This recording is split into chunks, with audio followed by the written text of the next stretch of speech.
Well, good afternoon, everyone. I'm so glad that you are here with us this afternoon.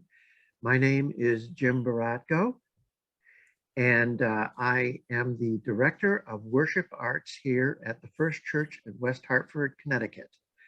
Um, and I'm just happy to introduce the other people that are on the panel with me here today. First of all, I'm going to introduce Susan DeSelms. Susan is the music director and organist of the United Parish in Brookline, Massachusetts, and a member of the UCCMA and past coordinator of the UCCMA conference held in Boston. She joined the United Parish staff in 2001 with degrees in organ performance and choral conducting from Boston University, Indiana University, and Birmingham Southern College, as well as a great deal of life experience in church music. Adam Waite is the Minister of Music at Denver, Colorado's historic Montview Boulevard Presbyterian Church. In addition to overseeing the church's broad musical and artistic programming, Adam also conducts Montview's Westminster Choir, an 80-voice mixed chorus that is the cornerstone of weekly worship. As a composer, arranger, his commissioned works have been performed by the Colorado Symphony Orchestra and Chorus, the Metropolis Symphony, and the folk supergroup I'm With Her. Dr. Emmett G. Price III is an internationally recognized expert on Black music and culture, Afro-diasporic, sacred and secular expressions, and Christian worship. He has spent much of the past few decades writing, lecturing, and conducting cutting-edge research on bridging the generational divide. A well-regarded scholar and educator, Dr. Price has the unique ability to capture the hearts and minds of the most diverse and versatile audiences with his compassionate sense of humor, his amicable intellect, and his quick wit. He is a noted print and broadcast media expert, as well as a widely sought-after keynote and motivational speaker. Also on the panel for today is Brandon Brown. Brandon is the current secretary of the United Church of Christ Musicians Association, and he is currently serving a church in Chicago and lives in Missouri. He will be helping with the Q&A portion of the session later on. And also representing the John P. Webster Library, which is housed here at my church, is Carla Grafton. She is the librarian of that library, and she's facilitating as the host of this call. I'd just like to mention a couple of logistic things for those who are with us. We're going to be having an interactive discussion for about 45 to 60 minutes. I'll be directing questions to the specific panelists. Any panelist can join in or comment on during the discussion. Attendees can enter questions via the Q&A feature at the bottom of your screen. If you look at the bottom of the screen, similarly to the chat feature, there is a Q&A section. So you may enter your questions in there at any time, and we'll reserve a period of time to answer those questions at the end of the discussion. This webinar is being recorded and will be available on the UCCMA YouTube channel following the live session. I'd personally like to thank the UCCMA for their sponsorship of this webinar, and also the John P. Webster Library for facilitating the Zoom session here today. And with that, I would like to open up the discussion with Dr. Price. Dr. Price, would you please start us off by sharing some of the background about spirituals? Sure. Thank you so much for having me, Jim, and to the UCCMA and the John P. Webster Library. Thank you for hosting, as well as my colleagues here, Susan and Adam and Brandon. Certainly wonderful to be with you as well. The spirituals are the sonic expressions of a people who had experienced such trauma and tragedy, oppression and pain, that they leveraged their voices in order to send coded messages And I'm going to come back and talk about the coded messages because I think that's important.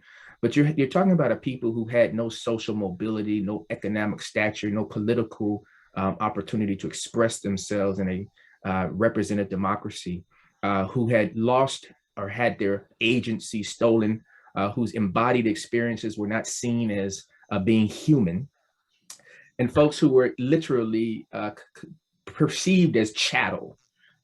Even as we think about the Constitution of this great nation, the Constitution chose, and the founders of the nation and the writers, the authors of the Constitution chose not to deal with the issue of slavery.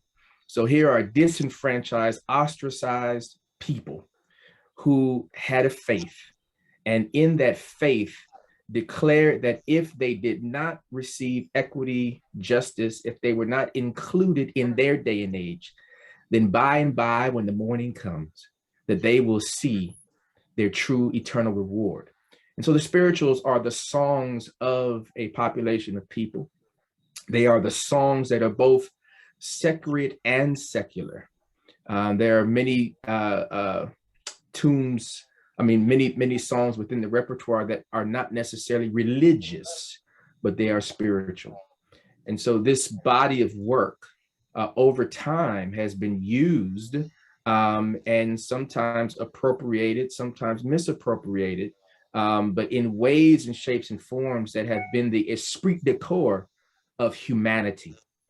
And so I would suggest that any form of American popular music has some legacy or some pedigree that comes from these spirituals, from the moans and the groans, the raw utteral expressions, and from these melodic, rhythmic, and harmonic notions of what it means to sing your freedom, even when you are not free. What does it mean to sing your own equality when you do not feel equal? And what does it mean to sing your own justice when you don't experience that?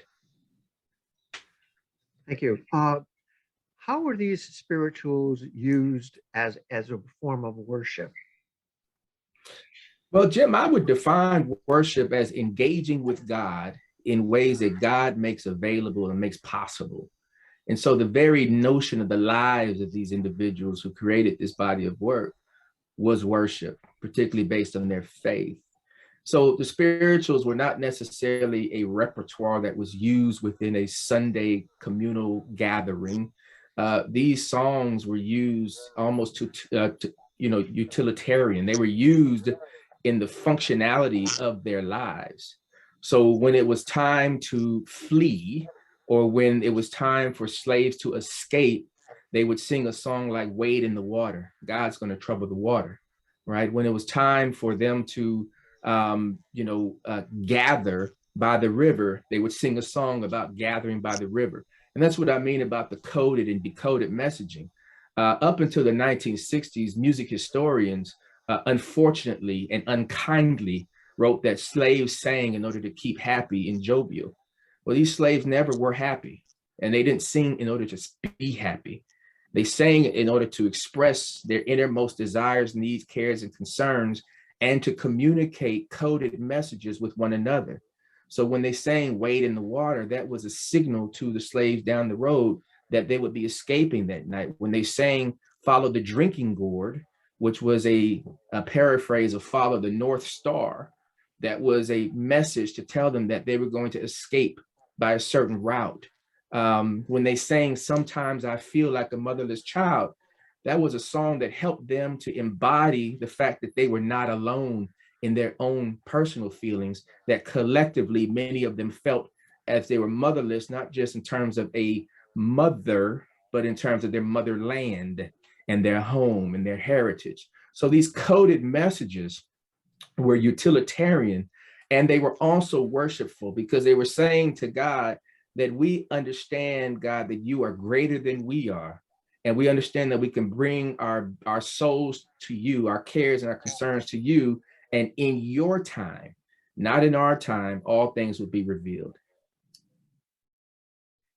So I've encountered some opinions about white churches using this music, and how some people think that that's not appropriate because it's cultural appropriation. Uh, what are your thoughts on, or what do you think we should be doing about that? Should white churches actually be able to use this music? Does it speak for us as well? Yeah, Jim, I'm gonna problematize your question just a tad bit, and I hope you don't find me flip it. But I don't know what a white church is, right? I mean, so I'm being funny on purpose though, because I think the notion that when we categorize our churches based on human ethnicity, then we define God based on that human lens. And a white church would serve a white God and follow a white Jesus. And the challenge of that and the problem of that is that it codifies the spiritual plane within the limited purview of human lens, which means that if I'm not white, I don't belong to your church. And if I'm not white, I can't belong to your God. And if I'm not white, I can't follow your Jesus. So the problem of that nomenclature and the thinking that arises from that nomenclature, is the fact that if and here I'm going to use air quotes here, if black is the opposite of white, then can white people sing opposite songs, right? And here's the problem. Within the black space, within the black culture, and I mean Afro-diasporic culture, which is the cultural context of the African diaspora from the continent through the Caribbean, through Afro-Latinx communities, through South and Central America into the United States of America, we have never thought about us as in thems. We've always thought about the world as being full of human beings. And if we can, connect and be a part of a fellowship, a kingdom of God per se, then that's a wonderful thing. So when Black people create, and you can look at the legacy of the Black cultural continuum, when Black people create, we don't create stuff just for Black people. We create things to give to the world, to give to the world. And here's what I mean. If you understood that when I sang, sometimes I feel like a motherless child, a long way from home, that it's not about the performance practice of that song, but it's actually about the text of the song, then for you to suggest that that's beautiful or a beautiful rendition means that you haven't heard what I sang. Because there's nothing beautiful about feeling like a motherless child a long way from home. That's actually a plea, a cry to be part of community, right? And so the unfortunate part of it is because we codify our churches based on this ethnic, because white is not even an ethnicity. So based on this, division thing, then we create a sense that we're not able to hear each other, right? So the appropriation comes when one takes the musical product of the expressions of the people and devoid that from the content and the meaning of it. And this is the problem, right? So the problem is, if you're listening to what is being said and you don't respond to that, but you take what is being said and you utilize it and you reframe it, you re-articulate it, you repurpose it, then that's where the injury is, right? Because if you look at the history of Black people in the United States of America, all of our music, whether it's raw, whether it's guttural, whether it's soft, whether it's scintillational, whether it's, whatever, is basically saying we want to be treated equally. We want to be, treated with justice. We want to be treated with equality across all of the genres. And for people to just listen to the music and find it beautiful and not actually respond to the cries and the concerns and the laments within the music, that's where the problem is, right? And so I think that whether it's the air quotes white church utilizing the music, I have no problem with that. I don't think Black people in general, and I don't speak for all Black people, by the way, but I don't think that the Black culture has a problem with that, because that music has been given as a gift. And let's find a word. Let me say this, and this is how you actually proof that thesis. There are many Black churches that don't spin spirituals anymore.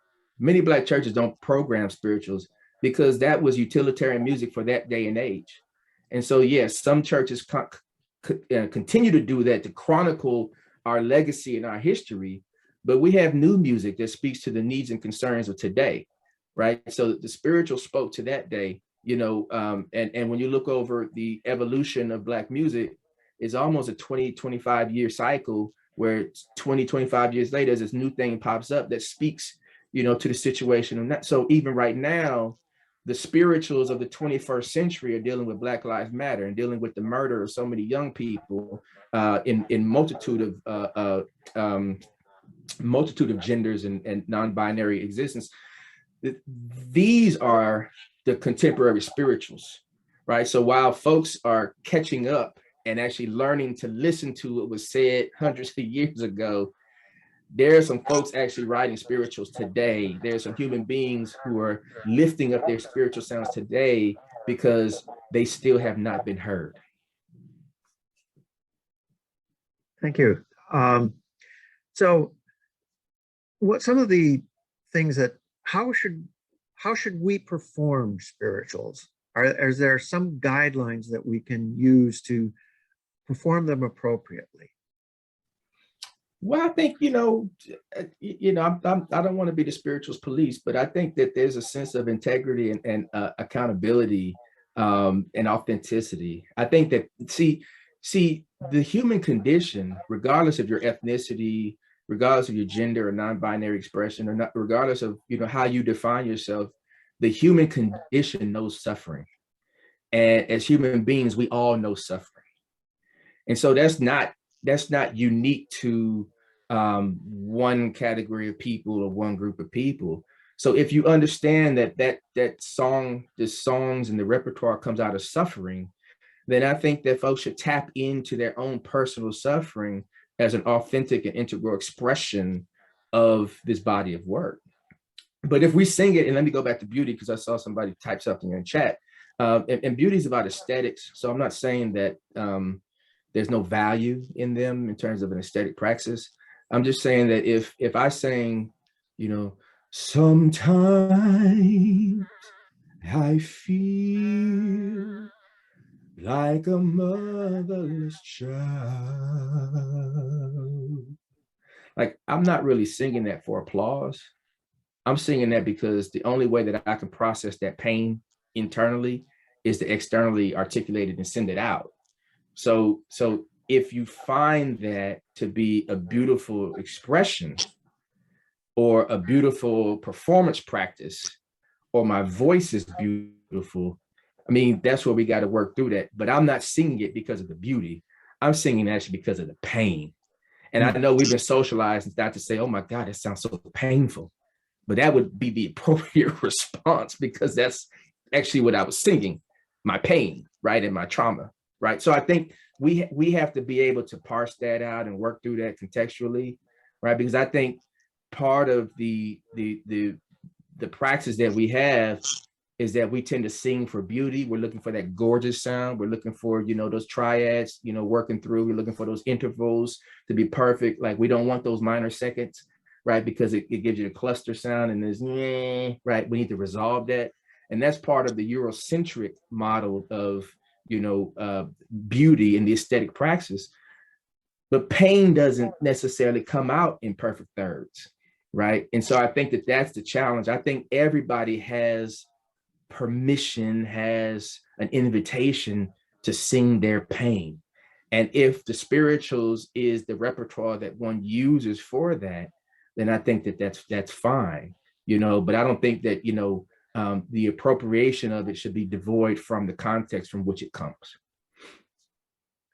Right. So as just to kind of summarize this, then we should be looking at the emotion, we should be looking at the text, and we should be looking at the message.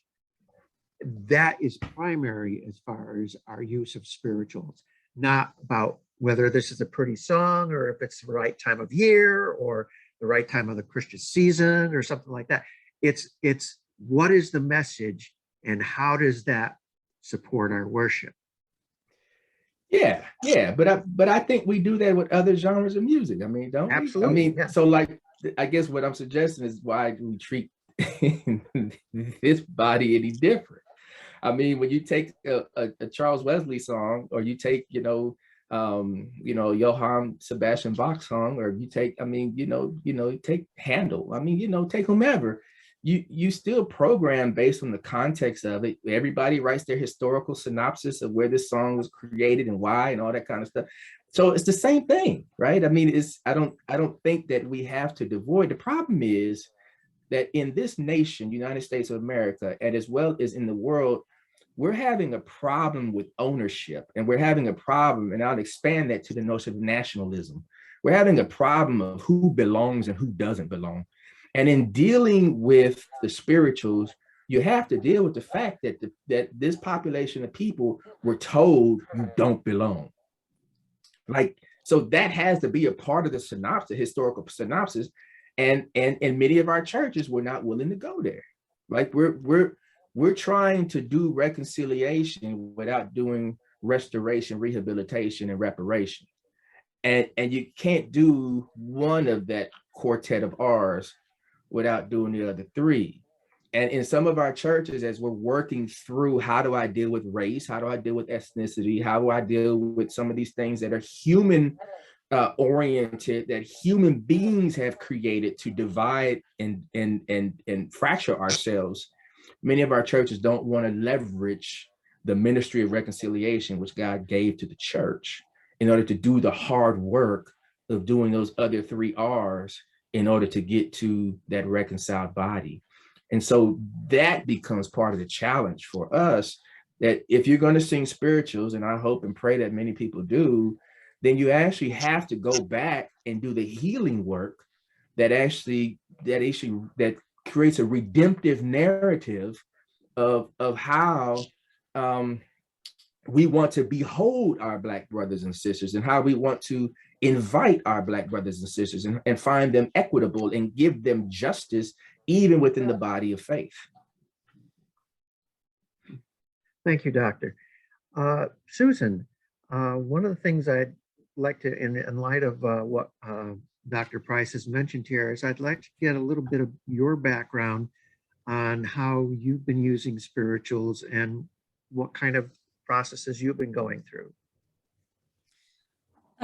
Well, so, I mean, I grew up with spirituals. I grew up in Knoxville, Tennessee, and my father's a church music director, and he was a huge proponent of spirituals. And so I grew up with them. My mother was a voice teacher. I remember hearing her teach, you know, the H.G. Burley spirituals in our living room. And it's just something I grew up with. I have always been really drawn to the kind of the authenticity of them, the deep emotional content that just you can't escape.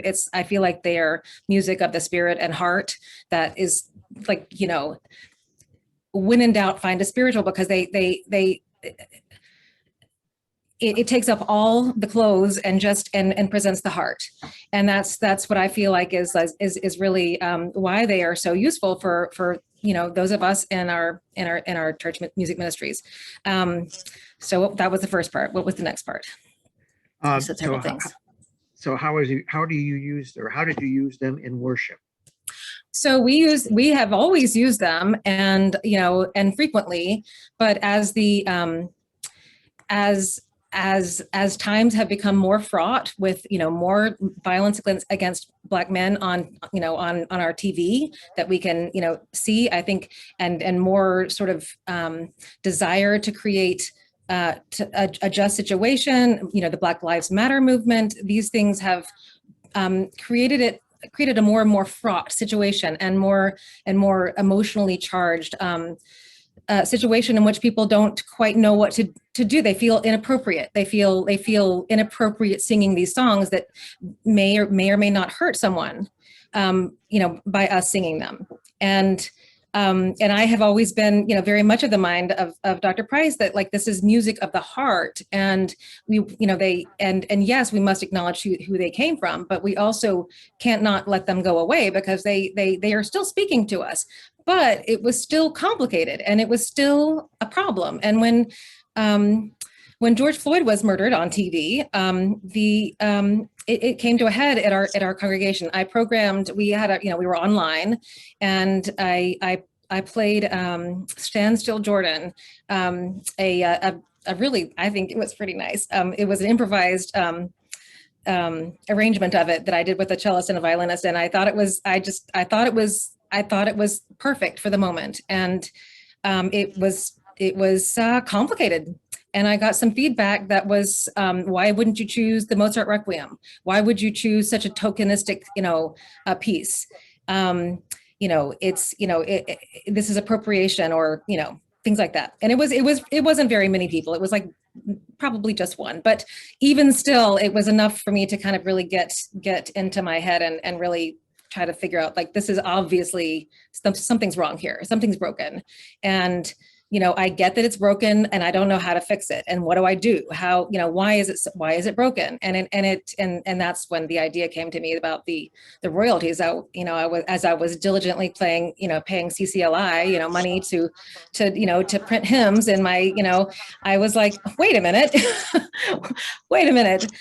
this is a huge group of people who created this music that has been generating wealth in our music industry for so long. And none of that went to those people and their ancestors. So anyway, that's where it came from. And now, we use it. It feels a lot better, and I can give you more detail about that. I don't know how long you want me to talk, but yeah, it's been a lot. It's been good, better. That's excellent. You kind of melded a few things here that I wanted to make sure I got from you. So that's wonderful. Can you possibly go through a little bit about how did you work with your church leadership to bring this up to your congregation? How did that work? Well, I was circling around a problem for a long time, and I was talking to people a lot about just trying to figure it out for for probably at least a year, like frequently talking to people about it, and just trying to kind of figure it out. And when the idea finally came to me, I just started vetting it just with people. And then I didn't go directly to the council. I went directly to the people of color in my congregation and invited them to come over and just say, what do you think about this? Is this a good idea, or is this terrible? And where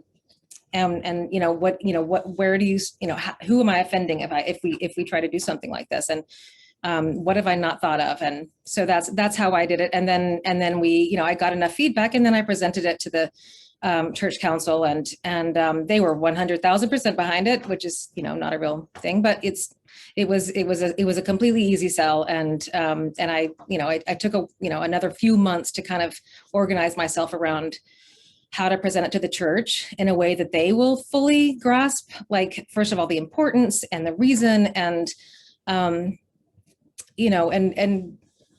it needs to go on forever, and not just like we can do this once. And because I really felt like in order for this to be an effective tool, that it has to be something we commit to forever, that this is not a one-time thing.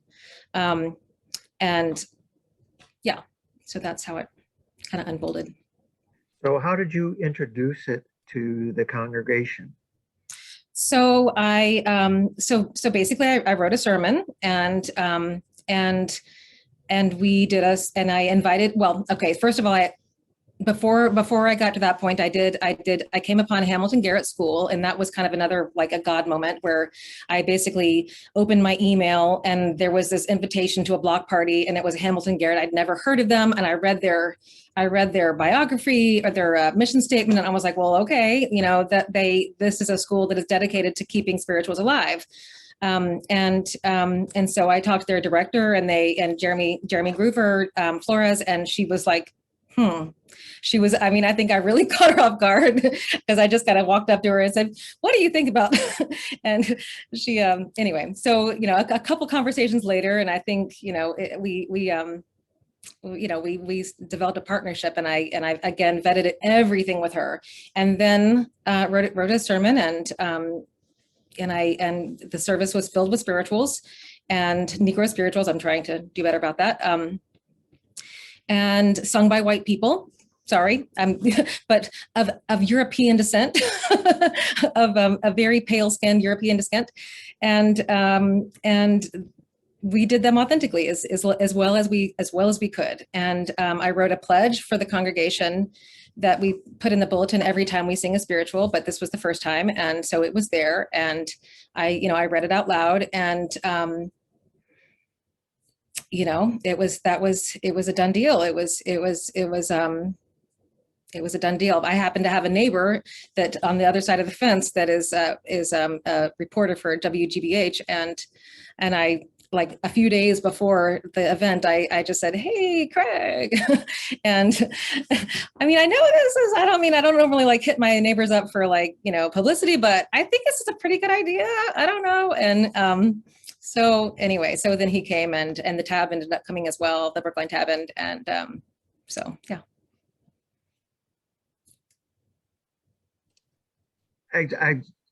Would you possibly be able to share the pledge that you had put in? That's one of the things I think maybe I can. Like. Would you like to see it right now? Can I share my screen, or do you want me to just cut and paste it into the chat? Why don't you cut and paste it in the chat? I think that might be a little bit better for everyone to see it that way. Okay. Oh, wait, I just have something cut. Okay. While she's doing that, Adam, you and I share some experiences back in our history. I know before I was doing church music, or even while I was still doing church, I did a lot of playing with musicians outside of church. And I know you did some of that as well. How did that experience shape your thoughts about using spirituals and your approach to music? Yeah, well, before I get in that, I'll just say thanks again, Jim, for inviting me to be a part of this. And Susan, it's really wonderful to hear your story. Susan and I kind of came to this idea at the same time, and I've been so curious. And I'm also tempted to yield the rest of my time to Dr. Price, because I could just sit here and listen to him talk all afternoon. Loved so much of what he had to say. So, but yeah, my background, I didn't grow up conceiving of myself becoming a church musician. I didn't see that as my path. I was very much interested in music and did a lot of music. And when I decided that I wanted to be a professional musician, I saw myself going into jazz, composition, those arenas. I grew up in upstate New York, and I just started to fall into, I don't know why, but some kind of understanding of jazz music and being able to hear it authentically.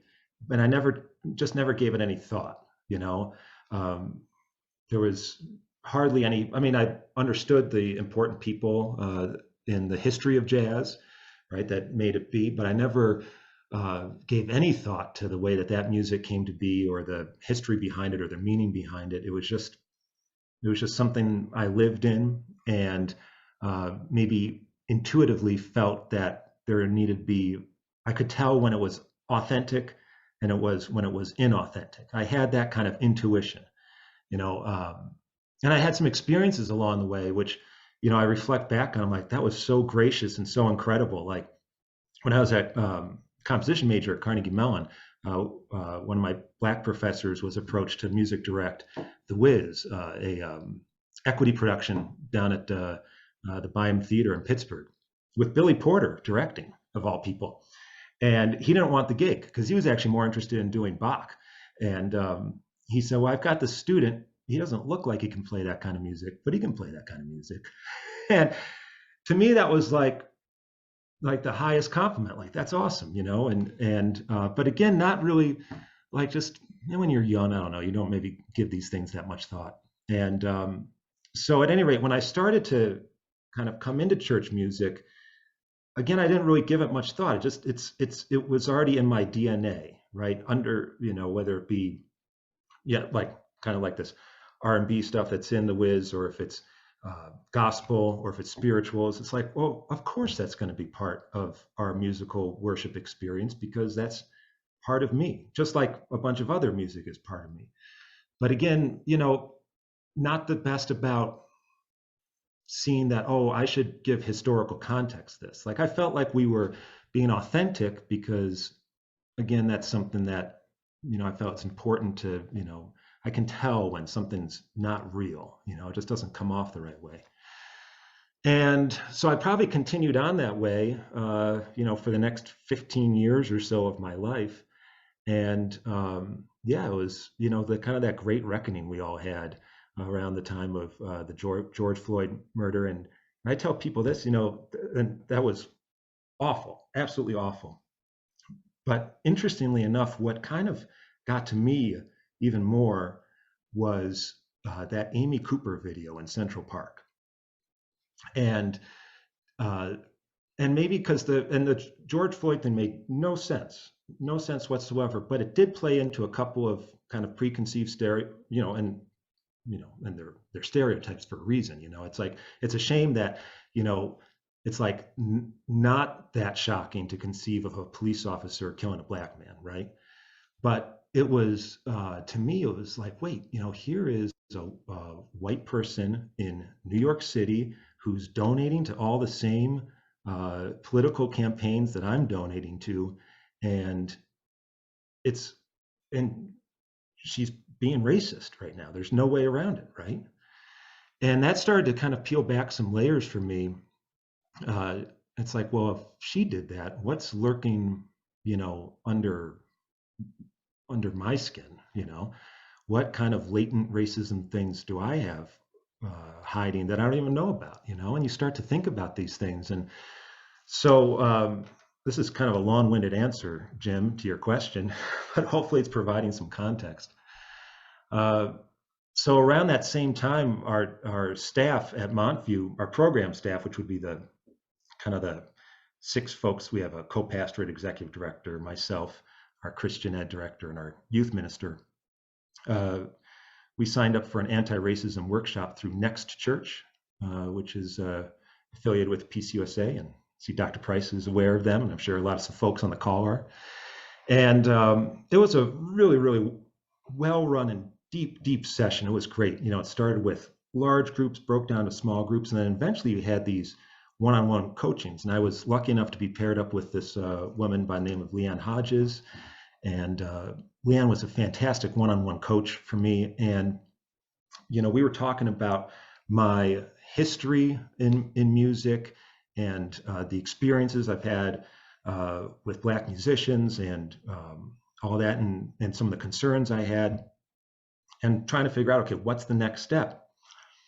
And, I was a little bit at a loss, and she went right there with like, well, how about reparations? And I thought, well, reparations they're good. I'm for that, but isn't that something the government is supposed to do? And she challenged me. She's like, well, why do you think it's the government's job to do reparations? Can't you do reparations? And so I sat with that and was like, well, I don't have well, yeah, she's right. And then you start to think, well, what does that look like in the music program? And then I had, of course, the same experience that Susan does. We're all got these post-traumatic stress disorder from dealing with different collection, royalty collection groups, whether it be CCLI or I think back to my dad. He owned a brew pub in upstate New York and used to complain about all the checks he had to write to ASCAP because he had a TV on in the corner, and it's like, I realized, well, that's it, we need to start charging a royalty for every single time we do a spiritual. And see, I actually, and I'm still playing around with this, not sure if you should draw a line right at spirituals. And that's something that I hope that congregations, as they consider this, think about. Because I think and I'm just, Jim, you jump in here any minute now, but I have a tendency to keep going, as you know. But I really feel a big problem we have in this country is that we are not real with our history. And it's time for us to get real with our history.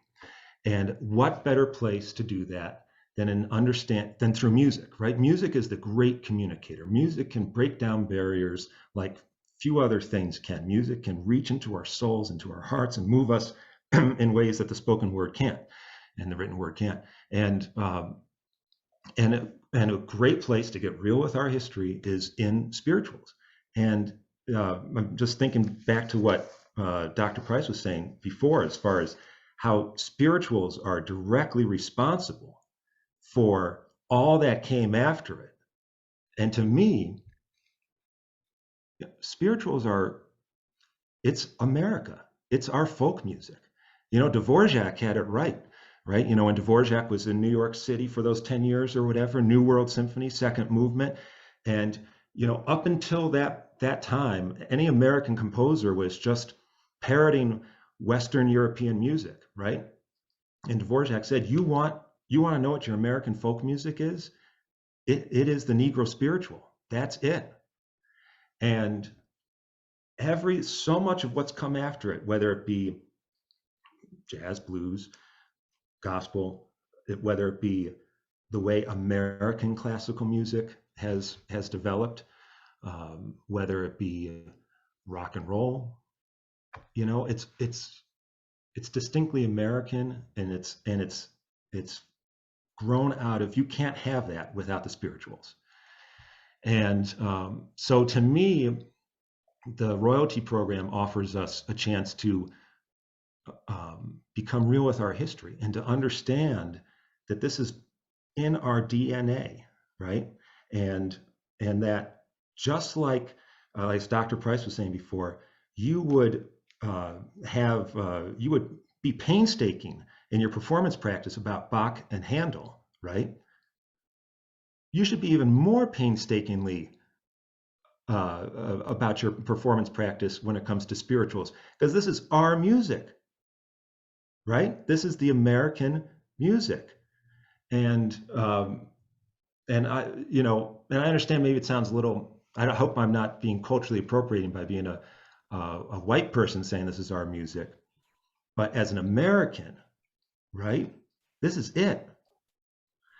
And so I'll leave it there, Jim, so you can jump in. All right. So what did you do with that idea? I know you explained how you came up with the idea, but then you took it. What was your next step? Where did you go with that idea? Right. Well, so at Montview, the church I'm luckily fortunate to serve here in Denver, obviously we're going through COVID at this time. This would have been now early 2021. And simultaneous to that, we just going through a big construction project at the church. And I felt that it was, because there's a big educational component to this, I didn't want to start something at Montview while we were still all kind of scattered about. I felt like for this to get its maximum impact and maximum effectiveness, that it was important for us to be back in the sanctuary first. So Leanne, my coach, after the conclusion of the program and after this I developed this idea, she said, well, I want to introduce you to a few folks that I think might be interested in it. And Brian Henn, who I see is as one of the participants, signed up here. And hi, Brian. Nice to know that you're on the call. Brian's great at the Center for Congregational Song. I did not know Brian prior to this, but Brian and I had some really great chats about it. And he really started to run with this idea of like, well, let's push this out nationally and let's see if we can develop a pilot program. And let's invite other congregations to participate, and let's develop a discernment tool. And I have to give Brian a lot of the credit on that. He and I had a lot of great conversations, and then he went and if you go to the Center for Congregational Song's website, that's all Brian's doing as far as trying to equip congregations to go through this discernment process. And for folks that are on the call thinking about this, I cannot stress to you enough, I think it's really important to do the discerning work, because I think that it's more than just writing a check, right? And which is not to say that it's not important to put your money where your mouth is. I feel like it's very important to put your money where your mouth is. But if you also don't do that discernment and educational work, right, then you're kind of just, you're keeping it at arm's length. And so that discernment work, and I think Brian did a fabulous job setting that website up, and I see he just put it into the chat, will help your congregation, understand, okay, how do we want to do this? Because there's a lot of ways to do this, and for us at Montview, I decided, well, I'm not going to push this through as just okay, all of a sudden we're doing this. I realized, thanks to the great work that Brian did, I was like, well, this would really benefit our congregation to go through that discernment process too. So that's where we're at right now. We have begun the discernment process, and we'll see. You check back in with us in about a year, and we'll see how it's playing out in our congregation. I think there's a lot of different directions we can go. And ideas like, hey, every single choir practice, if we're doing a piece by if it's whether it's a spiritual or if it's by a Black composer, or maybe it's a piece that's just clearly influenced by spirituals, we're collecting a royalty. I don't care if it's a rehearsal, a warm up, a concert, worship service, a royalty is happening. I would love it if that's the direction we go in, because I think, obviously you can start to accumulate a good amount of money that way, but it also is that it's that constancy, that discipline of understanding, of wrapping your mind around this fact that this music is so important and we owe so much to it. It's such a part of our musical DNA in this country. Thank you, Adam. So I just want to, we are running about 50 minutes into our session right now, and I'm looking to see if we can kind of wrap things up at about at the hour limit, so that we can have an opportunity for questions and answers. But before we do that, I'd like to see if there's two things that we can get to. The first one is, how do we know a song is a spiritual? Are there resources available to us that can kind of give us some of the background of where the spirituals, what kind of resources do people have? Can anybody answer that? Well, there are plenty of resources. I mean, there are a number of anthologies and collections. Going back to, the early 20th century, when folks in the United States were collecting, and notating what they were hearing. And then, I saw in the chat, someone mentioned a book by Dr. Andre Thomas, a dear friend and a phenomenal colleague in this area. There are other scholars who have written in this area in terms of collection, in terms of phenotypes, in terms of the distinction between a Negro spiritual, African-American spiritual, which is, designated by time in many ways. And there are a number of organizations. One of our colleagues here in the chat just shared the National Association for the Study and Performance of African-American Music, which is a great organization that I've learned about recently. And there are a number of folks around who are doing this work. So there are tons of resources out here. Thank you. What about how do you go and research and find an organization that might be a good recipient of monies or reparations, or how we might want to be able to take this to the next step? Does anybody have any thoughts on that? Go ahead, Susan. Well, I would just say, look in your backyard. And, for us, I think it's finding, I think it's important to find, well, I don't know, there's a million different ways you could go. And it doesn't even necessarily have to be a musical organization, but I think the investment in that musical, those musical organizations is certainly a great way to go. But I think, again, looking in your backyard and developing a relationship, having a conversation with the leadership, and not just saying, hey, we want to do this, and here's our money, but can we do this? And would you be willing to work with us on it and help us understand, better the complexities of the issue, and how can we make this feel right and not like a charity project? Because really that is, the last thing in the world we want to do is create a charity project. And it's a debt and not a donation.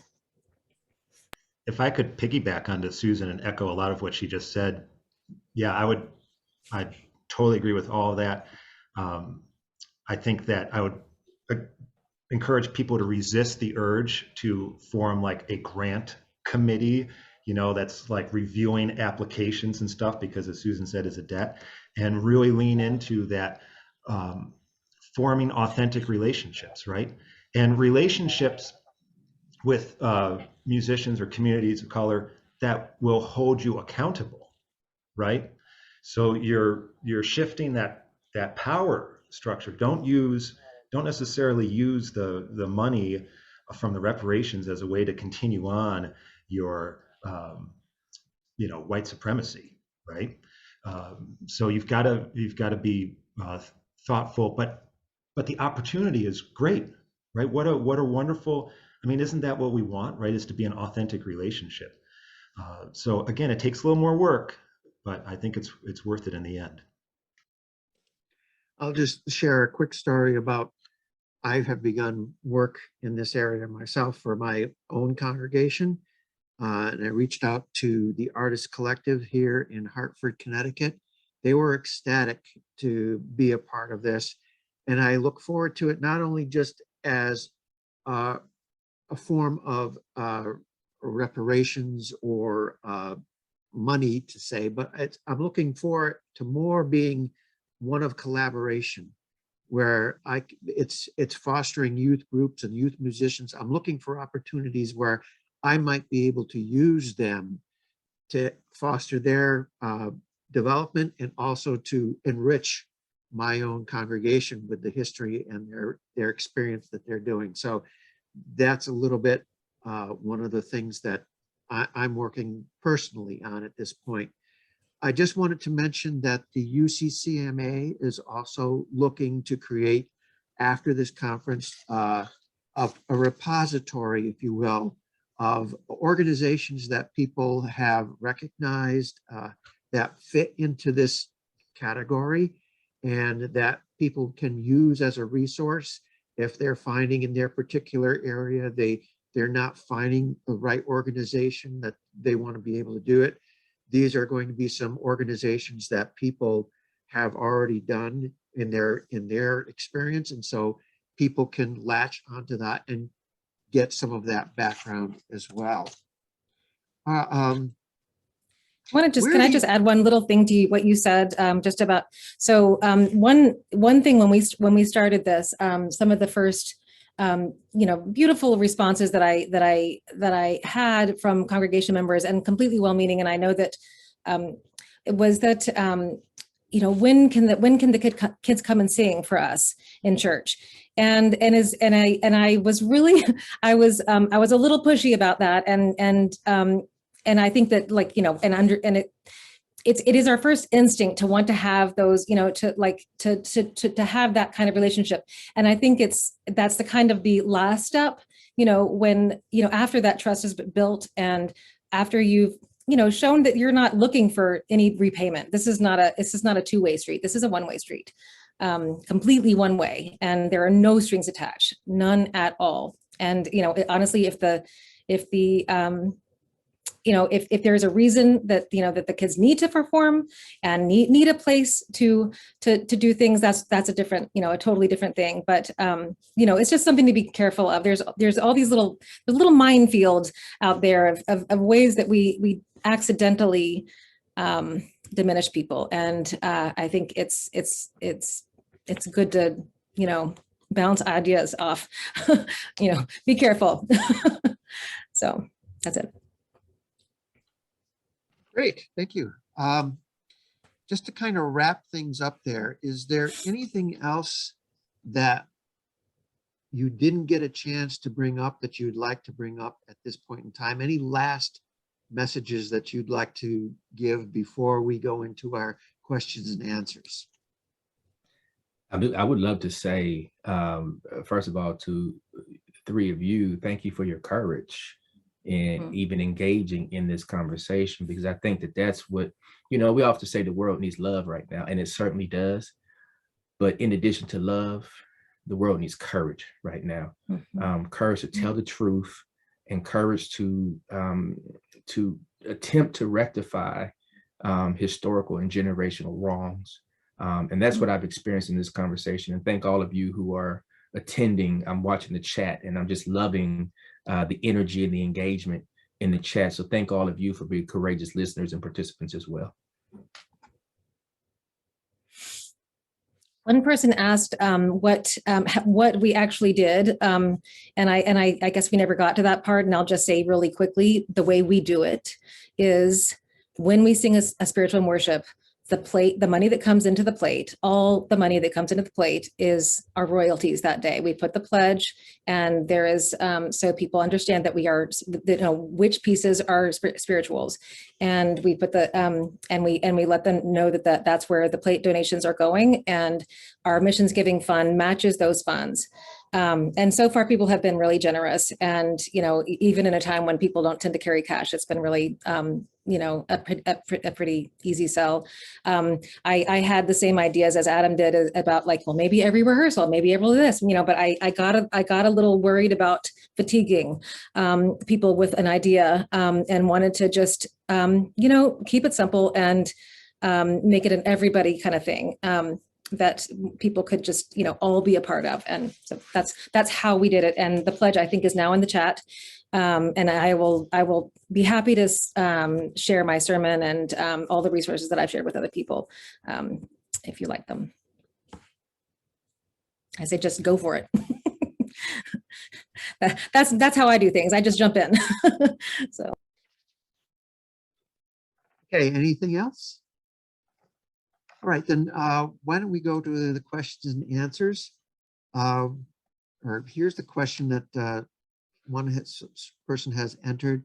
I've searched for arrangers and composers of piano music for church who are people of color and can find very few. I want to support them. Can you give me some names or steer me some resources where I can find their music? Yeah, there's a ton of stuff out there. I think, one of the great scholars and arrangers of spirituals is Dr. Roland Carter. And I think his publication company is Marvell, if I'm not mistaken, that Marvell. So you want to check out him. Dr. Andre Thomas, who I mentioned earlier, is another prolific writer and arranger. One of Dr. Andre Thomas's students, Marcus L.A. Garrett, Dr. Marcus L.A. Garrett, is another prolific writer and composer. And if you go to Marcus, Marquis, L.A. Garrett's website, he has just tons of information on his own personal website about arrangements and whatnot. Another one of Dr. Andre Thomas's student, Dr. Brandon Boyd, is another prolific writer who has his own series in here. And then I think we have to mention GIA Publications. Although affiliated with the Catholic tradition, they have an African American church music series that is edited by one of my mentors, Dr. James Abington.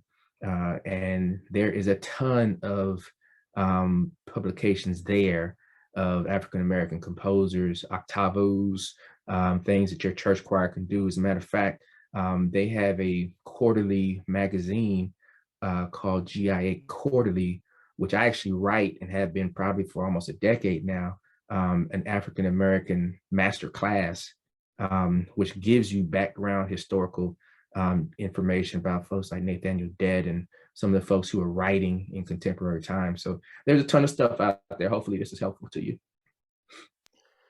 I would just want to, if it's all right, I'm the add-on guy right now, and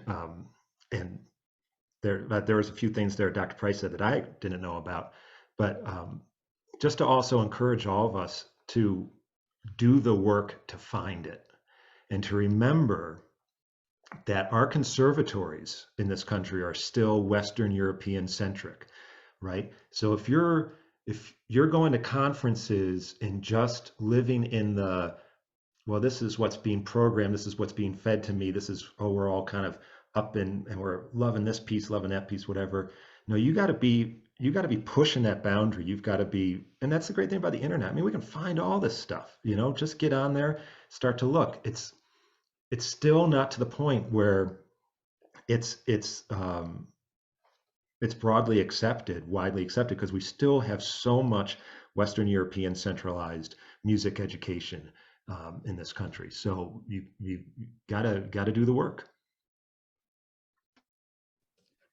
Thank you. I noticed that there have been a lot of additions in the chat with a lot of other resources in there. Again, this will be made available later on our UCCMA YouTube, and hopefully other chat will have a mechanism of capturing the chats and making that available as a resource on the UCCMA website as well. Nancy has asked, can you please speak to the relationship of spirituals to Psalms? Sure. I mean, the Psalter clearly is both the songbook and the prayer book of the Hebrew children, as intoned in the Old Testament, and has been utilized within, Judeo-Christian worship for centuries. And the Psalms, in many ways, are the definitive text that are used for many settings. But the spirituals were created by a people who, although they were perhaps perceived as being illiterate, had an oral tradition and a cultural continuum that in many ways extended their faith. And let me say this about some of the let me do it this way. White supremacist ideology is perpetuated via lies or untruths. And so part of the challenge is that we have been taught and trained, and I was a dean of the chapel and a professor at a prominent seminary. We've been taught and trained that it was the slave owners who taught Black people Christianity. And that is a historical lie, that a number of slaves would have interacted with Christianity even before they were human trafficked from the continent of Africa. Let's not forget that Jesus himself, as a child, touched the sand of Egypt. And the great writers, many call them the patriarchs of the faith, Augustine, Cyprian, Tertullian, wrote from Northern Africa. And so the notion that Christianity is a Eurocentric and or quote unquote white man's faith is foolishness and a lie.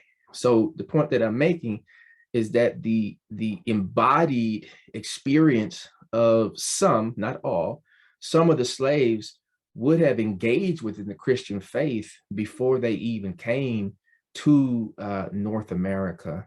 And in that, one has a generational or embodied cultural continuum in the expression. So although the Psalter is the transcribed or notated songs of the Hebrew children as recorded and or remembered, the spirituals in many ways a parallel existence to this diasporic population who continue to remain in exile, right? So there's a deep and definitive connection that we can certainly expound upon, but they are very similar in context.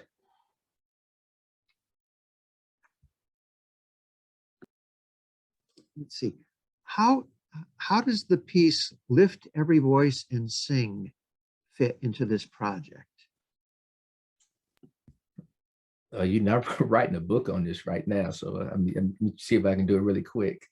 Lift Every Voice and Sing was originally written as a recitation in 1899 by James Weldon Johnson.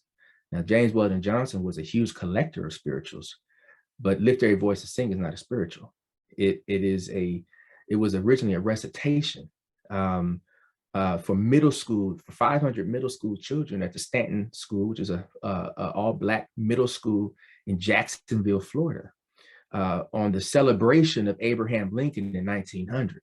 Now, what's interesting about that, here in 2022, we think much different about Abraham Lincoln than we did in 1899, 1900, for obvious reasons if you read his writing. But James Weldon Johnson's brother, John Rosamond Johnson, wrote the melodic accompaniment. And this is a very difficult song to sing. I don't know if you've sang it before, but the octaves are strange. The dissonance in it is strange. And this song was written for 500 middle school children.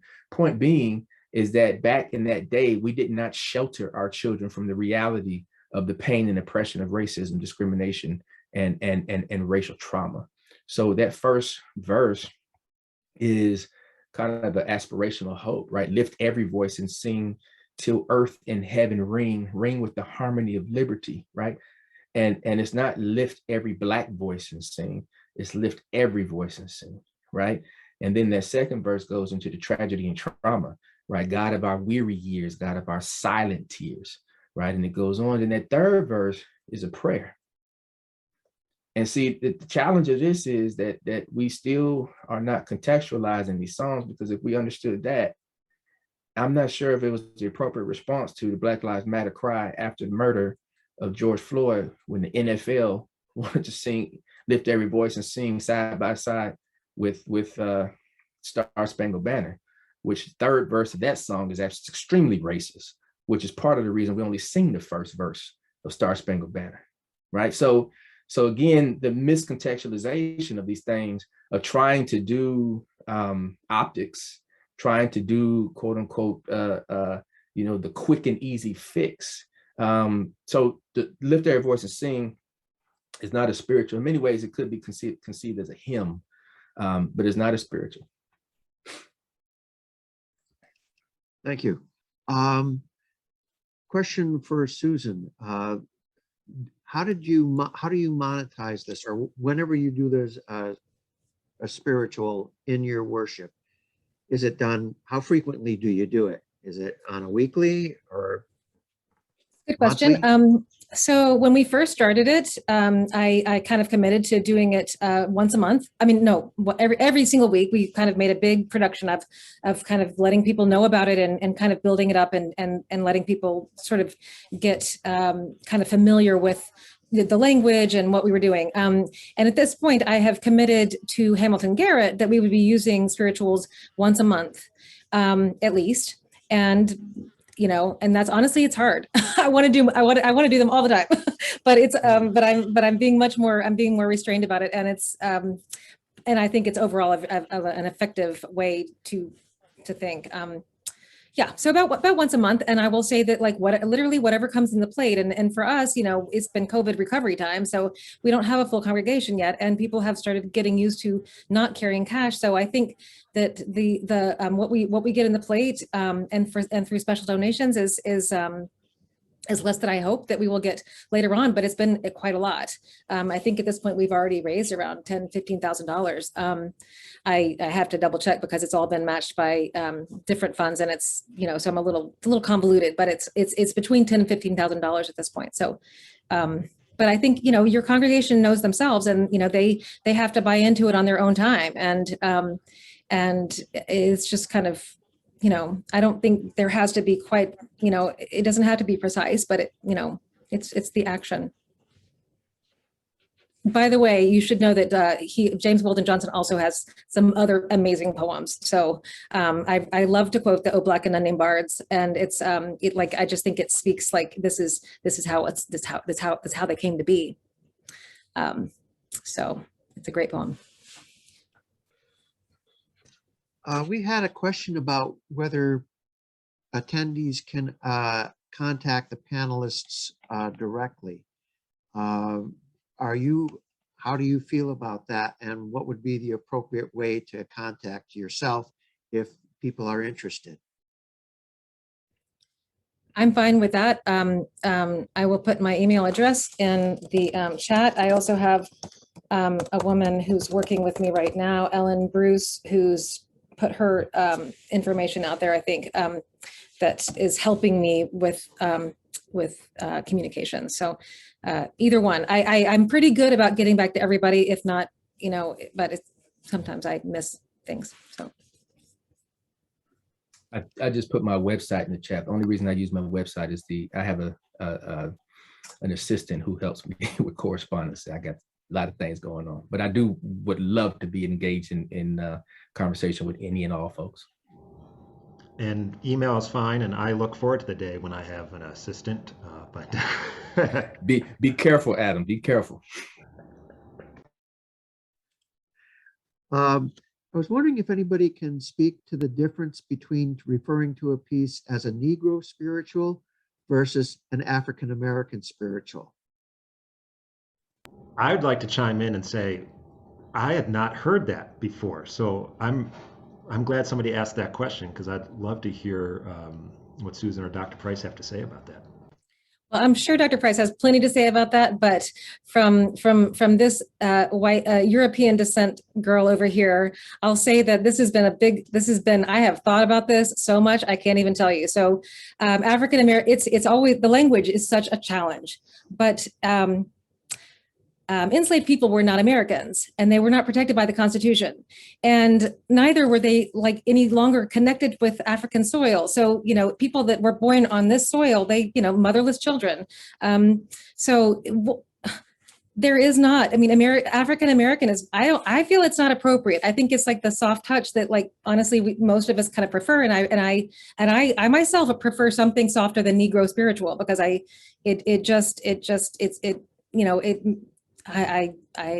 it's hard to say, even though I know it is a term. I use the term respectfully, 100% respectfully. And I there's no question in my mind about that. But the Negro spiritual, from what I understand, that term is generally preferred, or at least used commonly amongst Black communities. And that's what I've heard repeatedly from the Black people that I know. And so that's how I ended up landing on that, because I think it's the closest we can come to something that's sort of, authentic. Love to hear Emmett's. Brian is on the case. Hey, Brian, good to see you here. I've known Brian for a number of years, and he is always on the case. Dr. Alicia Lola Jones, dear colleague and friend, in her address to the Hymn Society, really touched upon this, and I would encourage all of us to pull up that YouTube clip to really pay attention to that. I think one of the things, and Susan hit it right on the head, and I don't need to recapitulate what she said, but I think one of the challenges that we have is we refuse to be comfortable being uncomfortable. And in that sense, if we're going to face history, then we can't every time, when George Floyd was murdered, many people said, this is not us, this is not America. And on the Black side of town, we were like, yo, man, this is, here we go again. I remember Rodney King getting beat by the 4 police officers in Los Angeles, where I'm from. And I remember the day that, the verdict, the 4 police officers, and that was videotaped on old school videotape. There wasn't no cell phone, old school videotape. And it was clear as day. And those 4 police officers were acquitted. And the next day, many of us launched into burning our own community because of the nihilism. We had lost hope in humanity's ability to lean the moral arc towards justice, as Dr. King would say. And so our inability to be comfortable saying the word Negro, and our inability to be comfortable in singing in dialect the sounds and the expressions that this population people wanted you to sing, and our desire to edit and to quote unquote correct and to quote unquote whitewash, to make it appealing to our own sensitivities and sensibilities, is an unfortunate crisis, because it robs us of the ability to actually be empathetic to what was going on then and what these beautiful people were expressing. And so I think the challenge here is that we need to be honest with ourselves and grow comfortable being uncomfortable. As part of our nation is banning books, as part of our nation is eradicating the rest of history so that white children don't feel bad about their ancestry. Well, my children have felt bad about their experience in this nation all of their lives, as have I and my parents and my parents' parents. So I'm not sure why we continue to privilege or create a system of supremacy so that some people's feelings are more important than other people's feelings. So that level of fragility, we're going to have to work towards getting rid of that. And that's work, frankly, that I can't do. So I invite you, my dear brothers and sisters, please, please, please, please, please, let's continue to step forward in a system of courage, and move forward so that we don't have to replay this again. Mm-hmm. I want to just add to that, you know, it was a big wake up call to me also, realizing as I got deeper and deeper into this, you know, that, you know, because people are uncomfortable singing in the dialect. And I've always, again, it's been another puzzle that's like, why is that so uncomfortable? Why is that so uncomfortable? You know, people feel like they're mocking, people feel like they're making fun of. And I realized that the discomfort comes from, and it wouldn't be a question. There would be no question about whether or not to use the dialect if there wasn't a feeling of superiority. If you didn't think it was wrong to begin with, if you didn't think your English is better than that English, then there would be no reason to change it. You wouldn't feel the need, period. It implies a sense of superiority. So I have a question here. How does one take into consideration and address information fatigue as it relates to these efforts? Are the songs contextualized the same way each time they are played or sung? What do you mean contextualized, I guess? When we use them in worship, we just use them. We sing them, and I put the pledge in. We don't talk about it more than that. And I, you know, I mean, I've always done, I mean, as we, you know, I think we all try to do, is to make music as authentically as possible, and make it from the heart and soul, and not an imitation. So I don't know that you have to go into extreme detail, but you could, you know. I liked, Susan, your point earlier too about, you know, the long game, and as far as you know, your kind of discernment process and trying to figure out what would be the best way forward without everyone burning out. And to remember, I mean, this was told to me, and I found it very helpful, that, you know, it took us 400 years to get to this place, and it's not going to change overnight, right? That this is it's our job to just push this forward, you know? And I think sometimes maybe it's a human condition, maybe it's a white condition, that we feel like we got to fix it. Well, this problem, you know, yes, we got to do that work, but it's not going to be fixed in a year, even if we do everything perfectly, right? This is a process that is going to continue for years and years and years. So, so kind of to Susan, your thing earlier, just go and do it. You know, I mean, that's kind of the thing. Like, don't get all kind of wrapped up in what success looks like and what the end goal is. It's just start, because realize we will never get to the end goal. You know, it's an aspirational thing, but in our lifetimes, I'd like to think we could, but there's so much that has brought us to this place. You know, it would be foolish to think that, oh, you know, in a year, in 5 years, everything will be better. You know, we've got generations upon generations of things to unwind.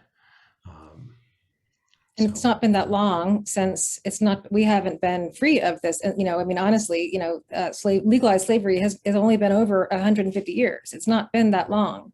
And, you know, according to some people, or, you know, and I don't doubt it, there are still instances of slavery still going on today. Right. In the traditional form, not, I mean, in the form we're talking about, in places in deep Mississippi and such. So it's terrifying. Yes, and it's not as though that this minute slavery ended, black people in this country were suddenly treated fairly.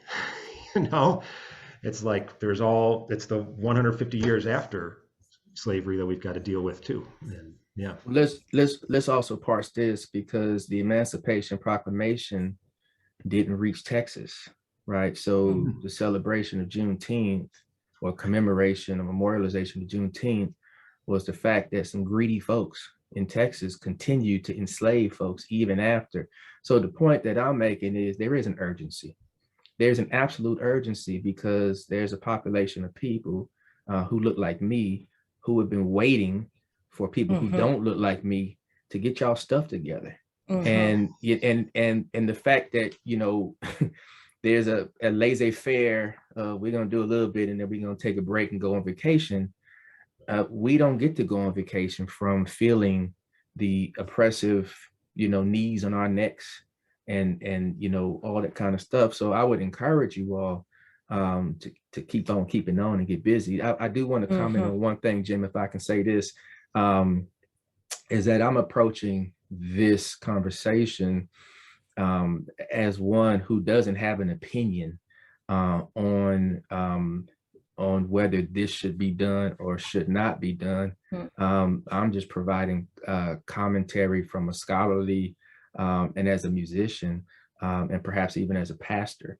But there is no consensus on the Black side of town in terms of whether this is a valued, valuable, appreciated, sought after piece. But I'm not sure that any of these local congregations need that.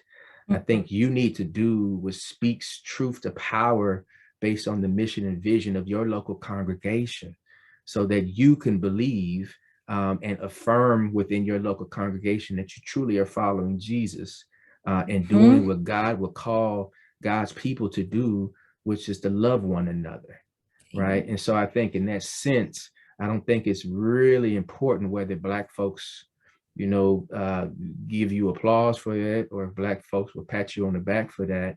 And I'm not here to do that. I'm just here to applaud you for your courage and to thank you for caring enough to do, quote unquote, something, because a whole lot of somethings need to occur in order, because white supremacy and white supremacist ideology is spread through church. Let's be very clear about this. You know, when the white caped KKK, you know, left their services, they burned crosses on the homes of folks, and they lynched people on trees as you know, entertainment. And these folks left the church to do that. And then when they did, they went back to a church. So we have to change what happens in some of these churches.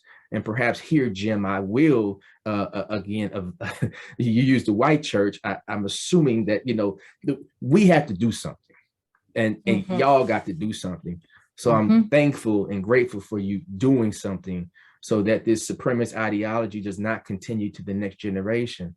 We found some young teenagers who sent bomb threats to HBCUs on the first day of Black History Month. So some of our congregations are moving too slow.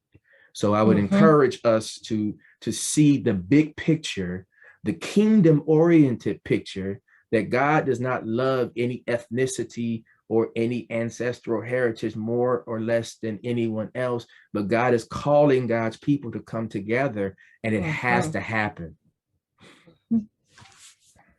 Dr. Price, I think that is the perfect ending for the conversation. Thank you so much for sharing that with us at this point. I'm just in awe of being with you and talking through these issues. I'm sure there's going to need to be more conversation. I'm sure there's going to be more action and more commitment as we move forward. But in being mindful of the time, we've reached the hour and a half time period at this point. I do want to mention and thank again the UCCMA for sponsoring this seminar, as also to the J.P. Webster Library for hosting the Zoom. And I hope I can see from the comments that many people got a lot of benefit from this conversation, but I do believe that this is just the beginning of a conversation. Oh, yes. Oh, yes. And we need to be able to continue and make it work. But thank you so much for being part of the beginning, and I hope to talk to you again all really soon.